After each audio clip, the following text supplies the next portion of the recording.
Peter Windsor, Rob Wilson, short corners, the full shebang. What's it all about? What does Rob teach? What is Peter saying? What is a short corner? And how can I help you and improve your knowledge moving forward? If you're interested in what my thoughts are, definitely keep watching.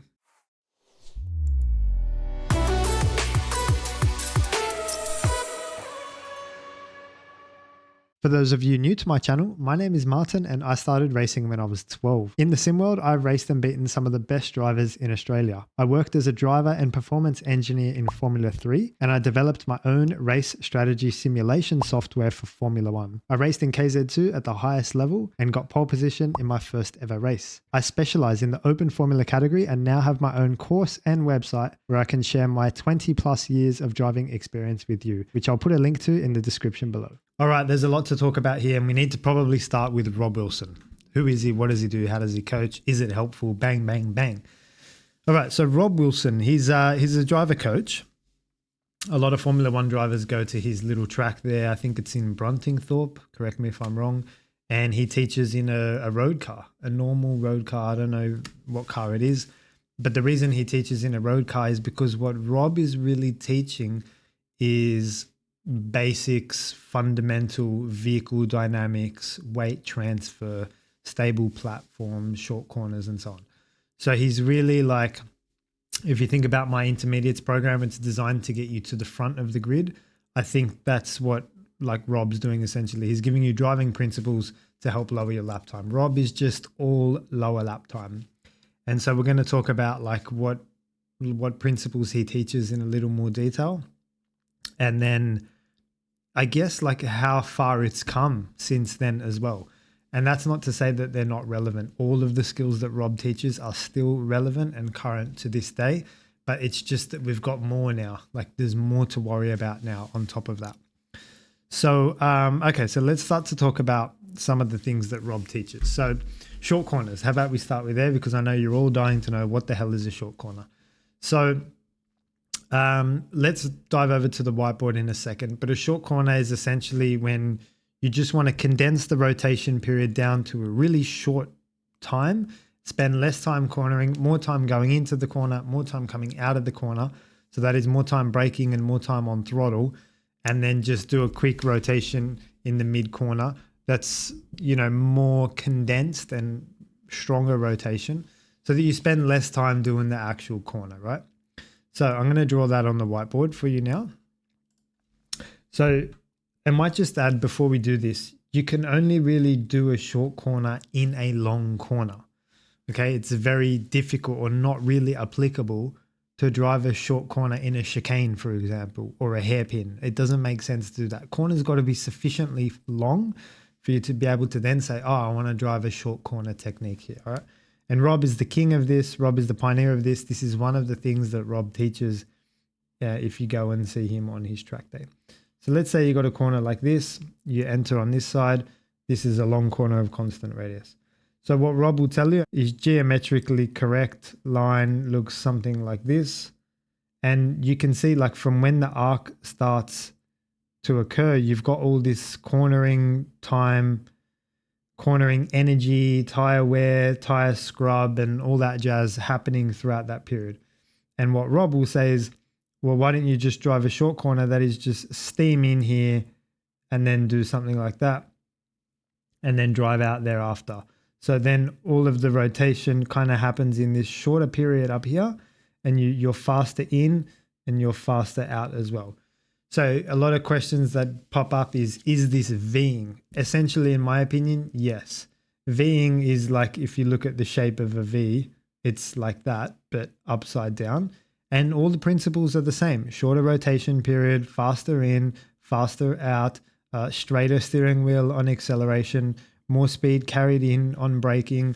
All of the principles of Ving are applied here in short cornering as well.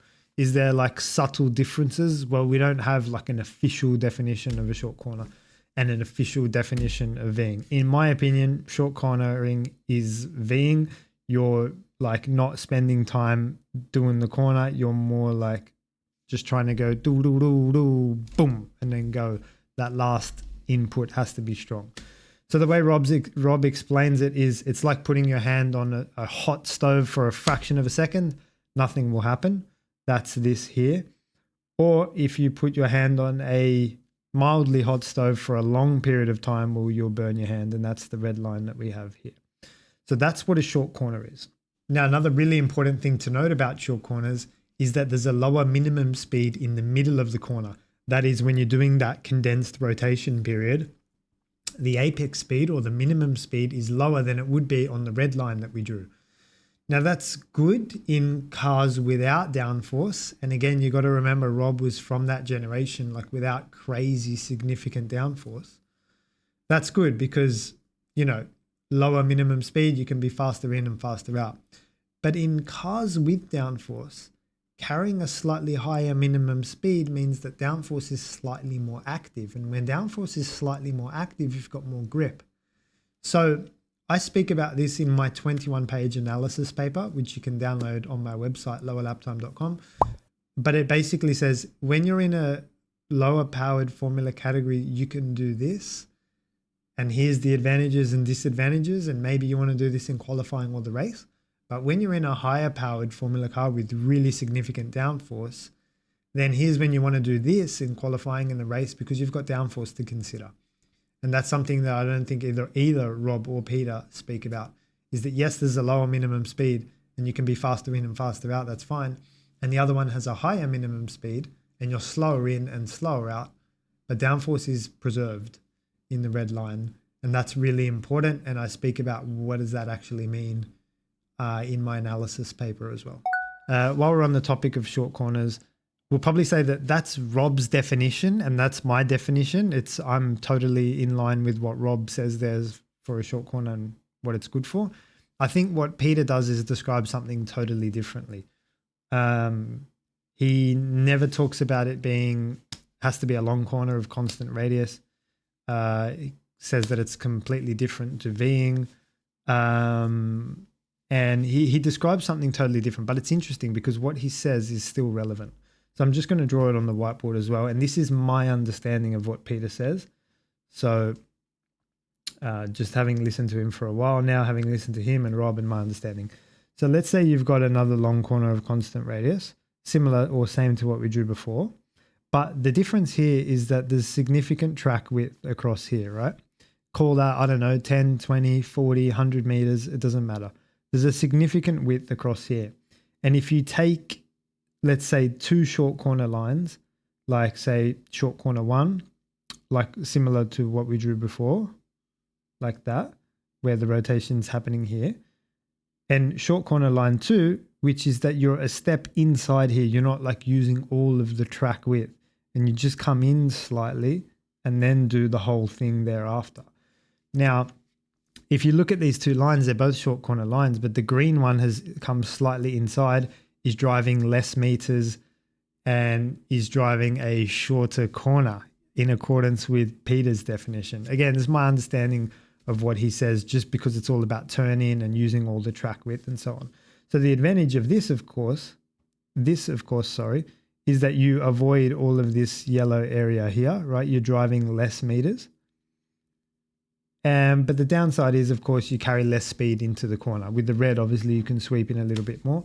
But with the green, you're driving a shorter distance across the whole track. If you add up these corners, you know, eventually you're just driving less meters. So that's why Peter thinks that that's a short corner. It's not a short corner. What I call this in my programs is a tight line. I'll write that here for you so that it's clear. So this is called a tight line for obvious reasons. Still doing the short corner technique, that's fine. And the red obviously is the short corner. Now here's where things get really interesting, because he mentions that Max, Charles and Lewis are all short corner drivers. Whereas if you watch, for example, in Hungary, like second last corner and last corner, Lewis does this, the green tight line, and Max really exaggerates this. Max loves to sweep in and use all of the road on entry and carry all that speed in. He's very aggressive with the tire wear through that part of the corner. He also values the exits a lot. So he wants to come out V, and then get on the throttle nice and early as well. So this is max all over. He loves this. Now with Lewis, he's the total opposite. In my opinion, it's the equivalent of watching Roger Federer and Rafael Nadal is Max and Lewis. Like where Roger's got the one-handed backhand and Rafa's got the two. It's like it's that extreme for me. So when Peter says that they're all short corner drivers, I disagree because I've watched the onboards, and in accordance with my definitions and understanding of Rob here, then Max is the short corner driver and Lewis does play a step inside. He does do the tight line. So this is Lewis here.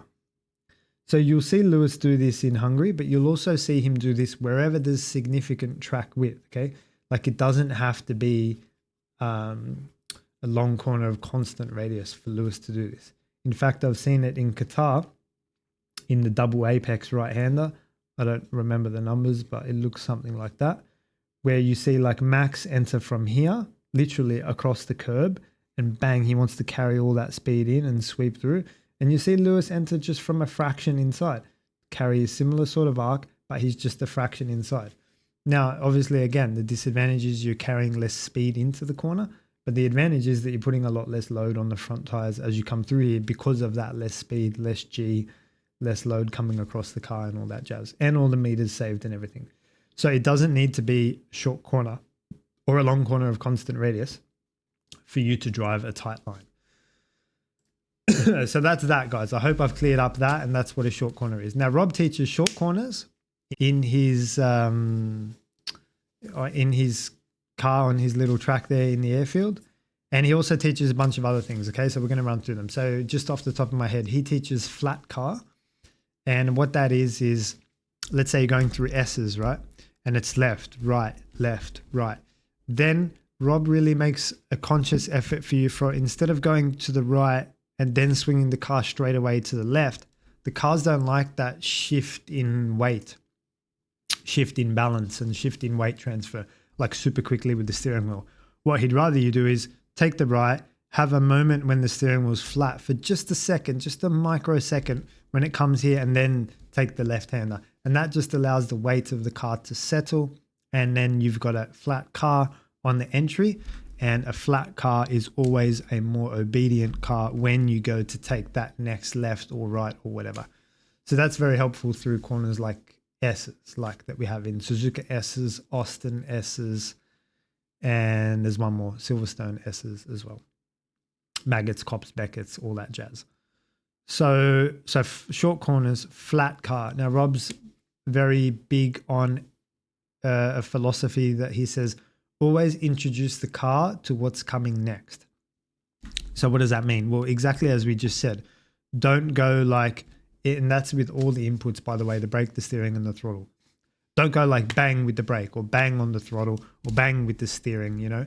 He's very much like, just turn it a little bit in the direction you want to go and add more, and then do the short corner like that, right? Or with the brakes, just progressively introduce them. Once the weight and everything comes across to the front, then you can go harder with the brakes. Same with the throttle. You don't come out of the corner and just jam on the throttle super hard. You progressively introduce. I 100% agree with this philosophy. What I would say is that it's more relevant and more applicable in the cars that he's teaching in, or cars without significant downforce. So let me expand on that point. We've come a long way since, you know, fluid mechanical braking, cars that don't have wings or downforce, full electronics, blah, blah, blah. We've come a little bit since then. Now, if you're tearing down the straight in Melbourne, for example, 310 kilometers, you know, high rear wing, high front wing, downforce, whatever. Or maybe not Melbourne. Maybe Hungary is a good example because Melbourne now has low downforce. Maybe Hungary, where it's like you're coming down that pitch straight. When you arrive at your braking zone at a 100-meter board and you're ready to brake, that's when the car's like so loaded with downforce. There's heaps of downforce at that point. And downforce is grip, right? Downforce is capacity. Downforce gives the car ability. So that's when downforce is maximum, right? So in that particular example, yes, as soon as you introduce the brakes, bang, it needs to be as hard as possible because that's when the car can deal with it. As you begin to turn and approach the corner and downforce comes off and speed comes off, that's when the car's not as capable, and that's when you want to lift out of the brake pedal, trail brake, and introduce the steering as well. So that's an example of where that maybe is not applicable. But where it would be applicable would be, say, tracks like Monza, where it's very low downforce. So when you get to the end of that straight, you actually don't have the braking capacity that I just described because the cars are super slippery. So low downforce, low tire grip, low track grip, in the wet, for example, cold brakes, even at altitude, like places like Mexico. There's a lot of examples where what Rob's saying is 100% true. And in that case, you do want to brake progressively, because if you do hit the brakes too hard initially, you're going to lock up immediately. So you might have seen like double lockups before, like double lockups in Mexico. And when I say double lockups, I mean like you lock both the front brakes at the same time. Then that's a symptom of low downforce, cold tires, cold track, low grip, generally low grip. So you may have seen that in Sochi or Mexico. That sort of thing can happen. The other time when Rob is absolutely correct that you want to introduce the brake pedal is when you're braking and turning at the same time.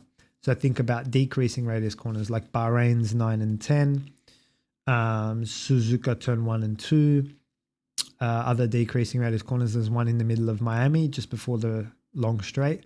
So when you start turning and braking at the same time, when you go for that braking application, you can't afford to just hit it as hard because you're turning now, you've got load coming across the car, you've got the unloaded inside front. If you do that, you'll either lock the left front in this case, or you'll lock one of the rears as well, which Charles has done a few times actually. And it's interesting to note actually that on that point, Charles has crashed in one of these corners in Miami, and Paul Ricard as well. Both the times he lost the rear into these types of corners. So it's possible that his braking input is initially too hard in decreasing radius corners. Bang. So there's something he could work on like straight away. So that's short corners, flat car, introducing the car to what's coming next. Rob also talks about opening up the steering wheel on the exit, because obviously if you're turning and accelerating or trying to accelerate while the car is turning, you don't get as much forward drive, as much forward traction, as much forward momentum as if the steering wheel is straight. So again, with the short corner thing, just trying to make sure that on your exits, you get the steering out of the car and then you go forward and go like that. So all of these principles are still relevant. It's just that things have moved and changed since then as well. So they're still relevant, but they're not everything. Whereas back in the day, like the 1950s or 60s, that would be everything. There is no electronics. There is no downforce. There's no that was just it, right? It was just the car, the mechanics, the line, and that was it. So what do I mean now by it's not everything? Well, there's so much more to the sport now than just the art of driving. There is the skill of the starts, the clutch, the throttle, the tire temperature, blah, blah, blah, which you could argue was always there. But I'm not sure if Rob talks about that stuff. There's the skill of racecraft, attack and defense. Again, it's always been there, but maybe not talked about. Race strategy, that's something totally new. Like softs, mediums, hards, looking after the tires and all that probably wasn't a thing either back then. You've got the capacity now with all of the buttons and concentration and attention span. How do you navigate and set the car up using the tool of the steering wheel? Which again wasn't a thing back then as well. Like, can you change the brake balance, close the diff and use more engine power or whatever in a certain corner to achieve a certain result? That's something that you need to know, and you need to know how to do that as quickly as possible whilst not taking away any capacity from your actual driving. So that's something. Again, like I mentioned, downforce. Downforce is now hugely important. And I always say to my drivers, you need two driving styles. You need a driving style when downforce is active. You also need a driving style when downforce is not active. Because when downforce is active, the car's a lot more capable and your inputs can be stronger, like we talked about with the initial braking in Hungary. But then when downforce is not active in the slow speed, well, you need to be more progressive. You need to blend elements a bit more. You need to be more patient. You can take your time a little bit more. The car is not as capable. In fact, it's quite clumsy. So those two driving styles are what you need in your head, and you just need to be aware, like, oh, I'm coming into turn 11 and 12 in Melbourne, downforce is active, bang, I can stick the car in. Whereas you come into turn 3 in Melbourne, that little tight hairpin, you need to know, oh, the downforce is not as active, so I'm just going to like turn progressively and just bend the car into the corner like that. The same on the exit, I'm just going to come out of turn 3 and just gently put the power down. Whereas you come out of turn 11 and 12, the fast chicane in Melbourne, when you go to accelerate, bang, it has to be hard because downforce is active. And if you were truly sticking to Rob's principles, that would be a no-no because you're not introducing the car to what's coming next. But, you know, with the knowledge I have and what you know now, when downforce is active, mate, give it to it. So other things that Rob maybe doesn't cover. You'll have to go through my professionals course to really have a look at what those items are. And I'm almost certain that most of them or some of them are not covered. Another one will be telemetry, for example. Both Rob and Peter are not big fans of telemetry at all. Peter will often say like the driving is the art between the numbers or between the dots on the telemetry. I understand what he's saying, that, you know, telemetry is not that important, but the fact is everything is being measured live continuously.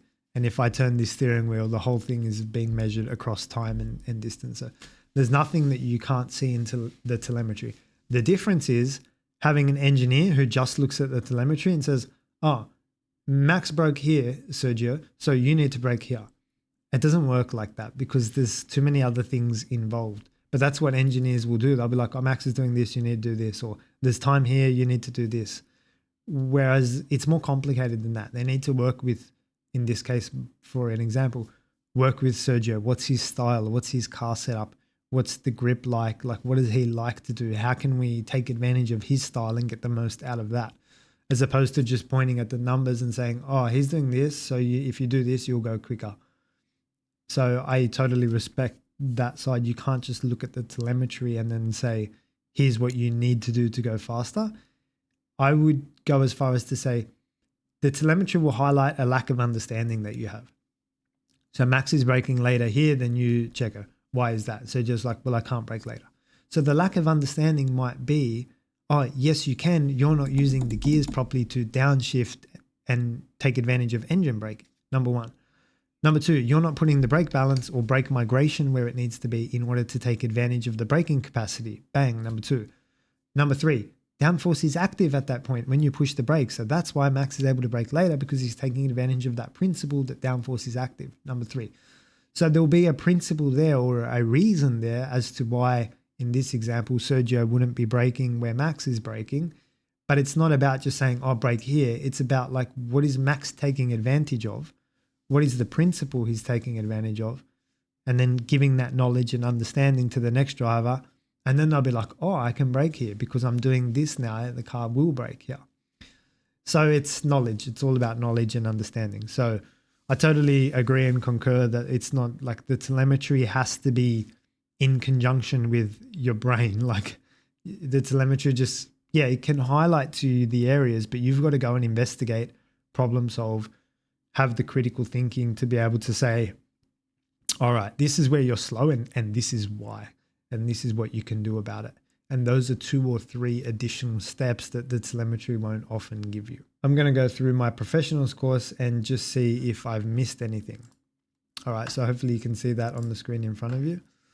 You come onto my site here, coaching programs and products, professionals.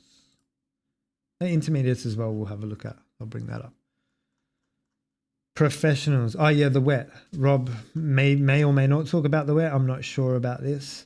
Brake shape is another one that is probably not spoken about. Brake shape is the translation between when you push the brake pedal, what happens to the braking percentage that gets applied.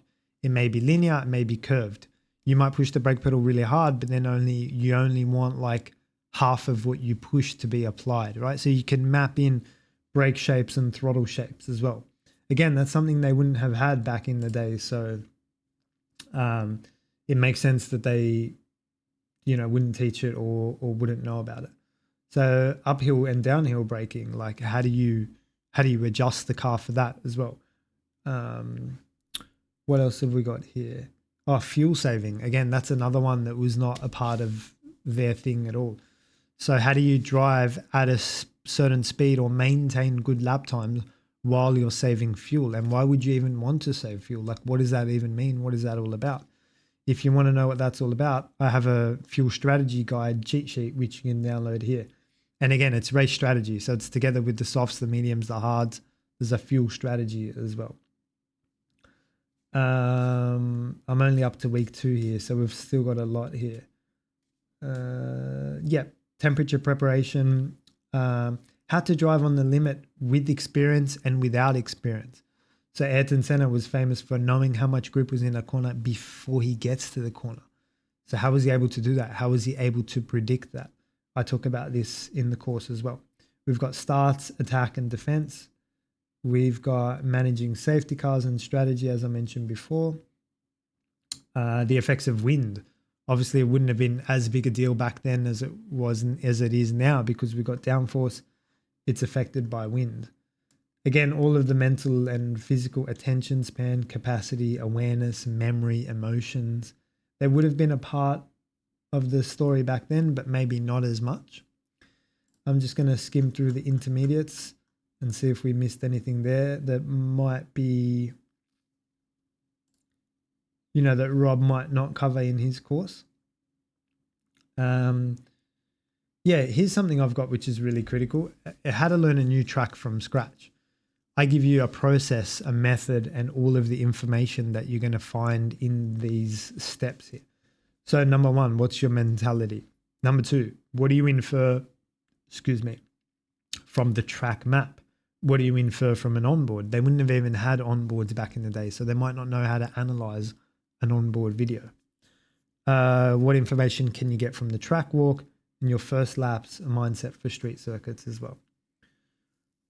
Telemetry we've spoken about, but not only just telemetry being a new thing or a thing you can take advantage of, but what are you looking at when you look at your telemetry? Like if you just open up your own telemetry and you have no comparisons or anyone of any driver, your teammate or nothing, how do you know if you're doing a good job?